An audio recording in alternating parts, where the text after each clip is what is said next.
Longtemps, les chercheurs en mécanique se sont demandé comment prendre en compte les efforts induits par les forces et les vitesses, ainsi que ceux par la rotation et les moments, au sein d'un même objet mathématique.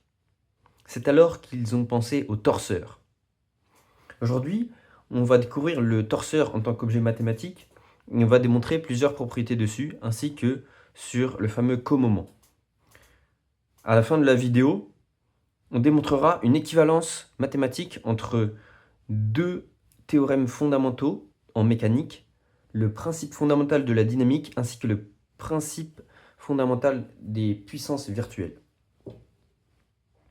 On commence avec E, un espace pré-hilbertien, et on dit que un torseur de E, c'est un élément de E croix E.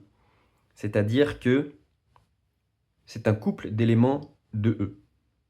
Souvent, on note les couples avec des parenthèses, mais ici, on va préférer garder la notation utilisée en physique avec des accolades, la première coordonnée en haut et la première coordonnée en bas.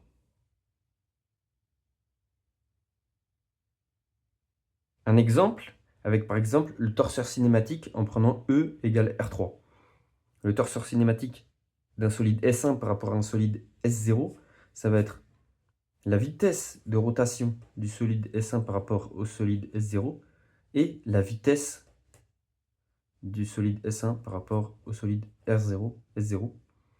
Et cela en un point A. Un point A en tant que point du sous-espace de l'espace affine R3.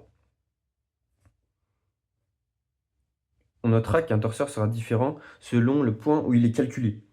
Aujourd'hui, on ne se préoccupe pas de ça, on va uniquement considérer le torseur comme s'ils étaient tous calculés au même point.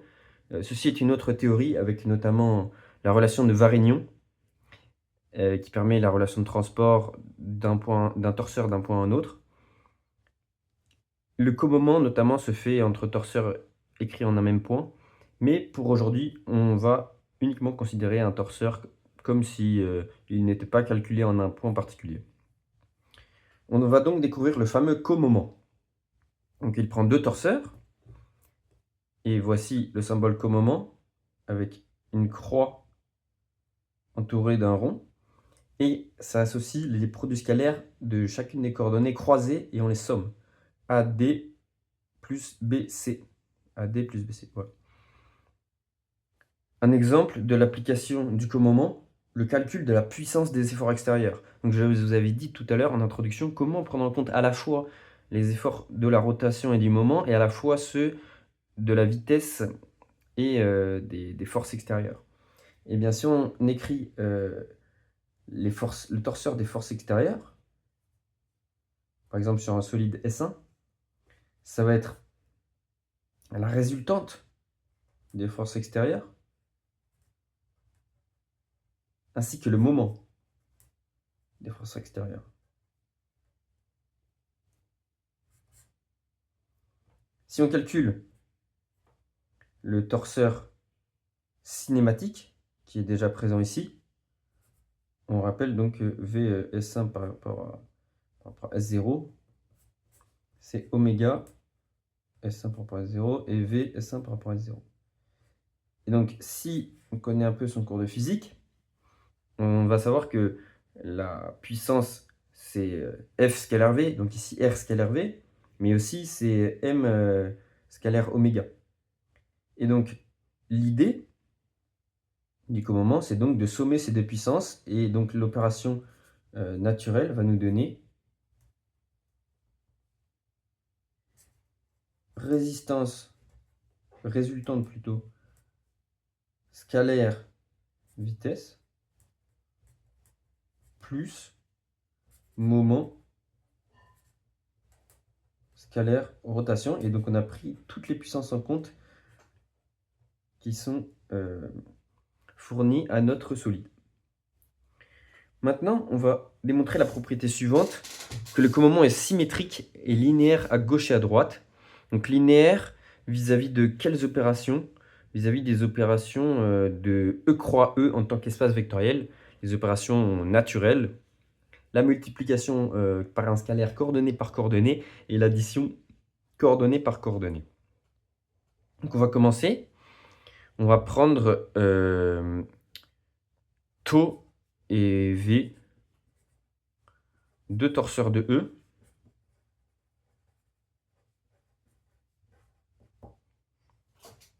On va noter taux égale A, B et V égale CD. Donc objectif pour la symétrie, ça va être de montrer que taux fois V égale V fois taux. OK, donc on calcule taux fois V et on a AD plus BC exactement comme dans la définition. Et nous, on veut arriver à quoi? Au symétrique, donc à l'inverse. Donc nous, on veut arriver à quoi? On veut arriver à CB plus DA. Et ça va être V fois taux. Et donc là, on voit que c'est pas bien dur. On va utiliser tout d'abord la commutativité des réels. Hop. Ensuite, on va utiliser la symétrie du produit scalaire et on aboutit directement à cette ligne-là. Ensuite, pour la linéarité à gauche, on va prendre lambda un réel. Et cette fois-ci, on va prendre trois torseurs, taux, V et on va dire F. Trois torseurs de E. Et donc l'objectif, c'est de montrer que, par exemple, lambda taux plus V, qu'au moment F égale lambda taux F plus VF. On va poser nos coordonnées. On va dire T1, T2, V égale V1, V2, F égale F1, F2. Et donc, on va calculer lambda taux plus V comme moment F. Donc lambda taux plus V, ça va être l'addition coordonnées et la multiplication coordonnées par coordonnées. Donc ça va nous donner le torseur lambda T1 plus V1, lambda T2 plus V2. Donc ça comme moment avec F1, F2. Ensuite, on utilise la formule du comoment. On donne lambda T1 plus V1. J'ai fermé la parenthèse trop tôt. F2 plus lambda T2 plus V2 F1. Ici, on va utiliser la linéarité à gauche du produit scalaire pour obtenir lambda T1 F2 plus V1 F2 plus lambda T2 F1 plus V2 F1. Ensuite, l'objectif, c'est d'obtenir un truc de la forme lambda taux comme moment F plus V comme moment F. Donc là, on voit que les commoments F, ils sont bien sur la droite. Donc ça, c'est bien. Et qu'il va falloir tout regrouper les lambdas. C'est ce qu'on va faire. On va tout regrouper les lambdas. On a T1 F2 et plus T2 F1. Et ensuite, on a V1 F2 plus V2 F1. Et là, on reconnaît le commandement de taux avec F, T1 F2 plus T2 F1, Donc ça va bien donner taux F. Et ici, le commandement de V avec F, V1, F2 plus V2, F1. Donc c'est parfait, on a bien montré notre linéarité à gauche. Et j'en profite pour faire la linéarité à droite dans un coin. C'est le même principe si vous avez fait la linéarité à droite pour les produits scalaires. Une fois qu'on a la linéarité à gauche et la symétrie, on a la linéarité à droite. Alors comment ça se fait? Donc on va faire pareil, un truc de la forme f lambda tau plus v. Et en fait là, tout simplement, on utilise la symétrie directement.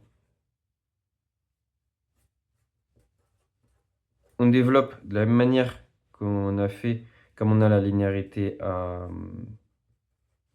gauche.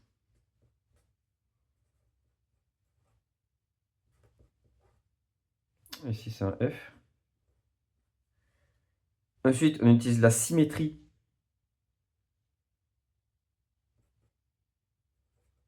qu'on a prouvée dans ce point-là. Et ça prouve le point. Lambda f, je ne l'ai pas utilisé sur ce truc-là. Je ne l'ai pas inversé. Assez bête de ma part. F, voilà, F scalaire taux plus F scalaire, enfin comme moment V. F taux, FV, voilà. Justement, on va montrer que ce n'est pas un produit scalaire. Donc on se dit oui, symétrique, linéaire à gauche, à droite, ça a tout l'air d'être un produit scalaire sur E croix E, mais cependant ce n'est pas un produit scalaire sur E croix E. Attention à aller trop vite, à ne pas aller trop vite. En effet, donc l'étape suivante pour vérifier un produit scalaire, c'est la positivité. On veut, pour un torseur taux, taux croix taux supérieur à 0. Mais taux croix taux, ça va être quoi? Taux croix taux, ça va être U1, U2, si c'est les deux coordonnées, U1, U2. Et ça va donner U1, U2 plus U2, U1. Et par symétrie, ça va donner U1, U2 plus U1, U2. Donc tout simplement 2 fois U1, U2. Mais on n'a aucune idée du signe du produit scalaire entre U1 et U2. Par exemple, si on prend U2 qui est égal à moins U1, ben on va se retrouver avec moins 2 fois U1, U1. Et U1, U1, c'est la norme au carré de U1. Et par justement positivité du produit scalaire, on sait que ce truc-là, c'est positif. Et donc, ça va nous donner quelque chose de négatif. Donc, a priori, on ne peut pas conclure sur le fait que c'est un produit scalaire. Enfin, ce n'est pas un produit scalaire, avec ce contre-exemple notamment. Voilà, voilà. Par contre, on a une proposition très intéressante qui va nous permettre de montrer l'équivalence entre les deux principes en mécanique, qui est qu'un torseur est nul si et seulement si tous les commandements avec tous les torseurs de E sont nuls. Ça rappelle ce qu'on connaît pour les produits scalaires. Un vecteur est nul si et seulement si tous ces produits scalaires avec tous les vecteurs sont nuls. Donc on va brièvement rappeler pourquoi cette propriété est vraie dans les espaces pré-hilbertiens. Donc pourquoi 0 scalaire x égale 0? Parce que 0 scalaire x égale 0 plus 0 scalaire x. Ensuite, on utilise la linéarité à gauche. Ça fait 0 scalaire x plus 0 scalaire x. Ensuite, on simplifie cette équation dans R, parce que ce sont des réels, et on obtient bien que 0 scalaire x égale 0. Et le deuxième sens, si on a pour tout x dans E, u scalaire x égale 0, on peut prendre un u en particulier qui va bien nous convenir, et le u en particulier, c'est u scalaire u, qui est égal à la norme au carré de u. Et la définie positivité du produit scalaire nous dit que si u scalaire u est nul, donc c'est ce qu'on suppose, alors U égale 0. Donc là, il va falloir faire attention parce qu'on ne pourra pas utiliser la même preuve qu'on a utilisée là-dessus parce que justement, on n'a pas cette définie positivité du produit scalaire. Si tau est nul, ça veut juste dire que U1 et U2 sont orthogonaux, mais a priori, ça ne veut pas du tout dire que U1 et U2 sont nuls et donc que tau est le torseur nul. Le torseur qui a les deux coordonnées nulles. Donc il ne faudra pas utiliser cette propriété donc qui est fausse pour le co-moment. Donc on va montrer désormais la proposition. Et donc on va prendre tau un torseur nul. Et on va montrer que 0 fois torseur nul égale 0. Alors, on peut faire exactement la même chose qu'ici. On peut faire 0 fois le torseur V, etc. etc. et développer le calcul parce qu'on a bien la linéarité à gauche, comme on l'a montré juste avant. Mais on peut faire avec les coordonnées. Ça peut être aussi une autre méthode. Et donc, si on prend V égale V1, V2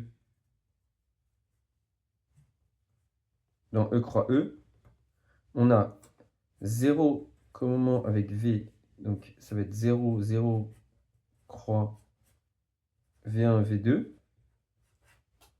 Ça va nous donner 0 scalaire V2 plus 0 scalaire V1. Et là, plutôt que de refaire exactement la même démonstration qu'on a faite, on utilise celle qu'on a déjà fait pour les produits scalaires et qui nous dit que justement 0 croix, quand U égale 0, donc là 0, 0 scalaire n'importe quel vecteur, ça va faire 0. Du coup, ça va nous donner 0 plus 0 égale 0. Donc ça, c'était 1 vers 2. Et pour démontrer 2 vers 1, on a cette fois-ci plus le droit d'utiliser l'argument de définie positivité comme on a dit. Et du coup, il va falloir se débrouiller avec les coordonnées. Et du coup, il va falloir prendre aussi un vecteur, un torseur particulier à utiliser. Et donc, si on recherche un peu et qu'on prend tau égale T1, T2, V égale V1, V2, et qu'on écrit le comment ou coproduit, ça va être T1, V2 plus T2, V1 égale 0. Et il va falloir trouver un V qui convient bien et qui serait intéressant. Mais on ne peut pas utiliser la définie positivité. En effet, si on prend V égale tau, on obtiendrait ce qu'on a obtenu tout à l'heure, 2 fois U1, U2, et du coup, ce serait pas bien. Mais est-ce qu'on peut quand même pas obtenir quelque chose de la forme T1, T1 ? La forme T2, T2. Ah bah tiens, si on prend V égale le torseur croisé avec T2 en haut et T1 en bas. Ah bah là, ça va être bien, parce que ça va nous donner, cette fois-ci, T1, donc avec V2, mais V2, j'ai pris T1, donc T1, T1, plus T2, T2. Ah, et là, donc, par positivité du produit scalaire, on a ce terme-là qui est positif, ce terme-là qui est positif, donc leur somme qui est positive, et donc, on a bien quelque chose de positif. Mais, on a fait l'hypothèse que cette somme était nulle. Et donc, une somme de termes positifs, oui voilà, c'est ça le plus important, cette somme est positive, et surtout, chacun de ces termes est positif. Une somme de termes positifs est nulle si et seulement si chacun de ces termes sont nuls. Donc on a T1, T1 égale 0, T2, T2 égale 0, et on utilise cette fois-ci la définie positivité du produit scalaire qu'on a prouvé ici. Non, pas qu'on a prouvé, qui est justement par définition du produit scalaire. Et ça va nous donner justement T1 égale 0, T2 égale 0, et donc au final, T égale le torseur nul composé de 0 et 0 en haut et en bas. Parfait. Donc maintenant, on peut appliquer ce théorème au principe fondamental de la dynamique et au principe des puissances virtuelles. Donc qu'est-ce que ça dit le principe fondamental de la dynamique? Ça dit que le torseur dynamique est égal au torseur des forces extérieures. Donc en gros, pour une coordonnée, ça nous dit masse fois accélération égale somme des forces dans le cas d'une masse constante. Et après, il y a le moment d'inertie égale la somme des moments, etc. Fois l'accélération angulaire. Pour l'autre coordonnée, c'est tout ça condensé dans un même objet mathématique, dans une même équation, justement. C'est pour ça que les torseurs, c'est utile. Ensuite, le principe des puissances virtuelles. Donc, on sait que si on prend le mouvement réel, eh ben alors les puissances d'accélération et les puissances extérieures vont être égales. Mais là, ça nous dit que pour n'importe quel mouvement, donc notamment un mouvement qui serait virtuel, on aurait la puissance d'accélération virtuelle qui serait égale à la puissance extérieure virtuelle. Et avec ça, on peut revenir en arrière. C'est ça qui est important. Parce qu'avec le principe fondamental de la dynamique, ok, si on lui fait scalaire V des deux côtés, donc qu'au moment le torseur des cinématiques, on obtient cette équation. Mais on ne peut pas forcément revenir en arrière. Car oui, la puissance, ça va être dynamique. La puissance d'accélération, ça va être le torseur dynamique comme moment le torseur cinématique. Et la puissance extérieure, ça va être les forces extérieures comme moment le torseur cinématique, comme on a vu tout à l'heure. Voilà, c'était en gros F scalaire V, hein, comme on avait vu. Et donc, comment prouver cette égalité? Eh bien, on va tout simplement utiliser ce principe ici. Sauf qu'il va falloir poser un torseur tau particulier. On va poser tau égale justement le torseur dynamique moins le torseur des forces extérieures. Et donc, si on suppose le principe fondamental de la dynamique, il sera nul. Ok? Donc, PFD équivaut à tau égale 0. S'il y a le principe fondamental de la dynamique, tau égale 0. Si tau égale 0, il y a le principe fondamental de la dynamique. Si tau égale 0, ça veut dire que pour tout, justement, torseur cinématique, on utilise cette équivalence-là. Alors, le commandement va être nul. Ce qui équivaut à ce que pour tout torseur cinématique,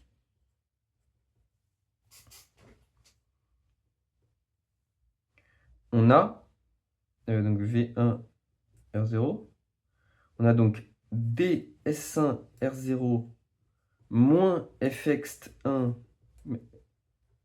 qu'au moment vs1 R0 étoile égale 0. Et ça, on utilise la linéarité à gauche du commandement et on repasse ce réel de l'autre côté. Donc on enlève le moins. Ça nous donne ds1 R0 pour tout mouvement, pour tout torseur cinématique. Scalaire, donc ça, hop, égale fx sur S1 commandement, ce qui est exactement le principe des puissances virtuelles pour tout torseur cinématique virtuel, donc pour n'importe lequel. On a cette égalité torseur dynamique au moment torseur cinématique égale torseur des forces au moment torseur cinématique. Voilà, voilà. Donc c'est tout pour cette vidéo. Merci d'avoir regardé. À la prochaine.